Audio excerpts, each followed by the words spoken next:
Halo, kenalin aku Rizda dari Kesehatan Masyarakat Universitas Negeri Semarang. Selamat datang di podcast LVK. Podcast ini dibuat untuk memenuhi tugas mata kuliah Literasi Digital Kemanusiaan.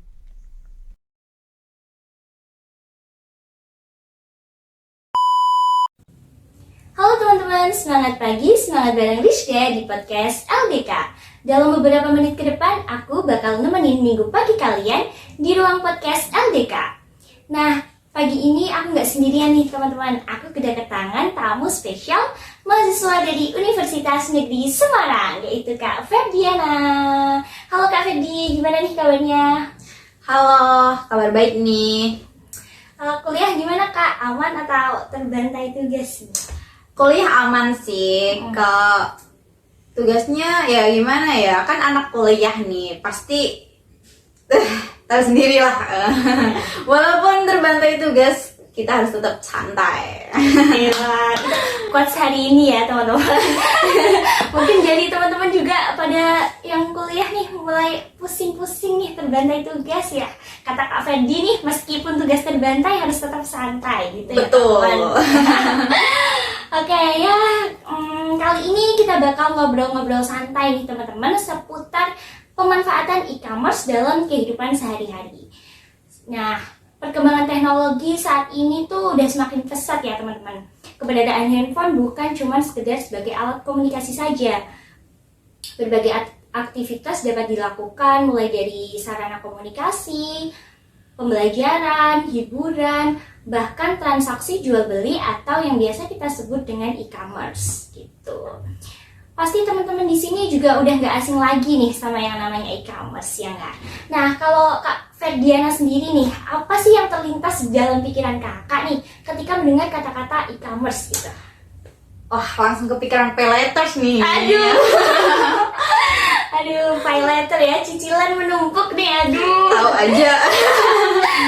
Kalau mendengar kata e-commerce nih, kita mesti langsung kepikiran mengarah ke transaksi jual beli yang dilakukan secara online. E-commerce itu aktivitas bisnis yang dilakukan melalui jaringan komputer dan internet, meliputi transaksi bisnis, pembelian, terus bisa produk dan layanan. Oke, ya gitu ya teman-teman, bener banget. Jadi dengan adanya e-commerce ini dapat memungkinkan kita untuk membeli ataupun menjual barang dan jasa melalui internet gitu ya. Nah kalau menurut Kak Ferdiana sendiri nih, gimana sih pemanfaatan e-commerce dalam kehidupan sehari-hari? Untuk saat ini, pemanfaat e-commerce dalam kehidupan sehari-hari itu sangat beragam ya Kak. Mulai dari belanja online, pemesanan tiket, pembayaran online, terus investasi pun, terus perbankan juga bisa. Sekarang sudah tersedia berbagai aplikasi juga, mulai dari yang oranye, yang hijau gitu kan. Jangan sebut merek ya di sini. Terus selain buat belanja online nih bisa juga untuk pembelian tiket kayak tiket kereta, tiket pesawat semakin mudah kan, juga bisa reschedule. Nah, itu enaknya. Iya, bener banget. Terus kalau semisal kita mau belanja juga nih, misal ketinggalan dompet atau semakin mudah kan karena sekarang itu udah ada kris. Iya, Nah, tinggal QR scan gitu ya, aja scan bikin. QR. Kalau HP kan nggak mungkin ketinggalan nih, kita nggak Iya. bisa hidup tanpa HP sekarang. Bener, karena nih. separuh jiwa nggak sih? Benar. Gitu. Jadi tinggal scan aja, semakin mudah. Iya, bener banget nih teman-teman. Berbagai pemanfaatan e-commerce dalam kehidupan sehari-hari ini udah sangat banyak gitu ya. Apalagi sejak era pandemi gitu, berbagai aktivitas kita lakukan secara online. Sehingga nggak heran nih kalau tren e-commerce ini semakin marak dan berbagai aplikasi bisnis secara online itu udah mulai banyak yang bermunculan gitu ya. Nah kalau Kak Ferdiana sendiri nih, seberapa sering sih Kak menggunakan yang namanya e-commerce itu? Untuk penggunaan e-commerce saat ini kan juga semua serba digital nih. Kita semakin sibuk juga, soalnya bukan cuma anak kuliah juga, kayak ibu-ibu rumah tangga pun sudah beralih pada e-commerce. Semakin mudah, semakin kayak gampang lah.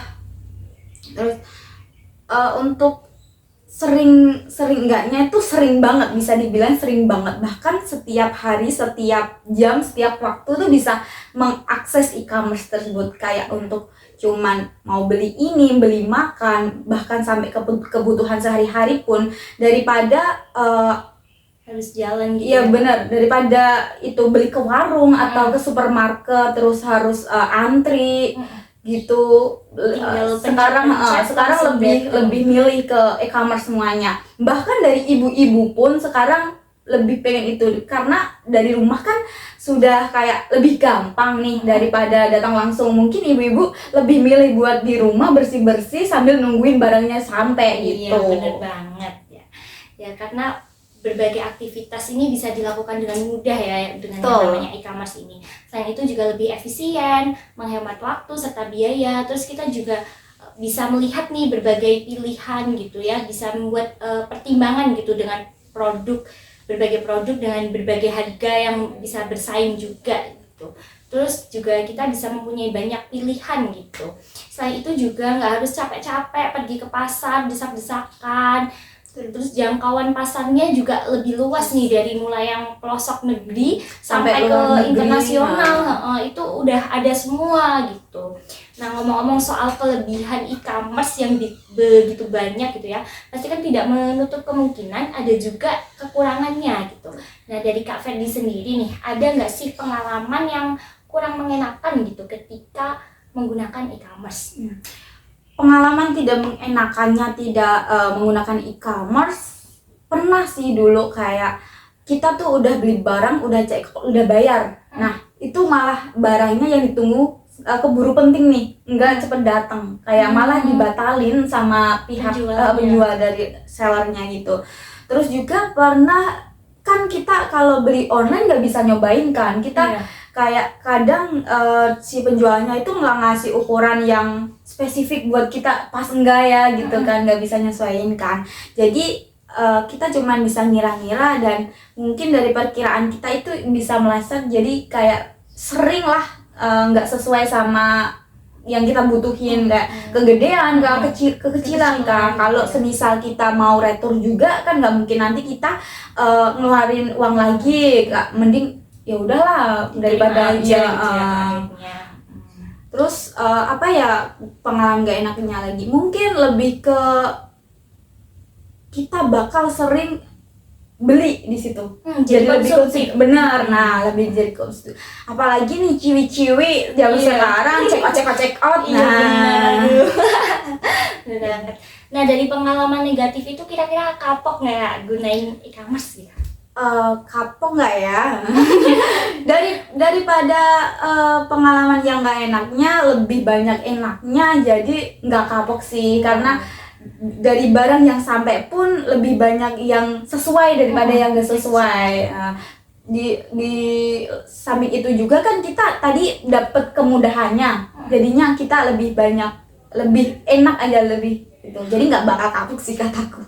Yang penting kayak pinter-pinter aja sih ya, benar, gitu ya. Benar. Ya sebab itu buat kita nih generasi Gen Z gitu ya, harus selektif lah dalam menggunakan teknologi gitu. Kalau mau berbelanja online ya kita pastikan dulu nih gimana sih reviewnya gitu, gimana sih kualitas tokonya, udah ada lisensi atau belum, terus ratingnya juga gimana gitu. Jadi jangan sembarangan lah bertransaksi online tanpa melihat produknya itu udah ada lisensi atau belum gitu. Karena kan ngeri ya kalau menyangkut soal uang gitu ya, zaman sekarang gitu. Takutnya dibohongin gitu.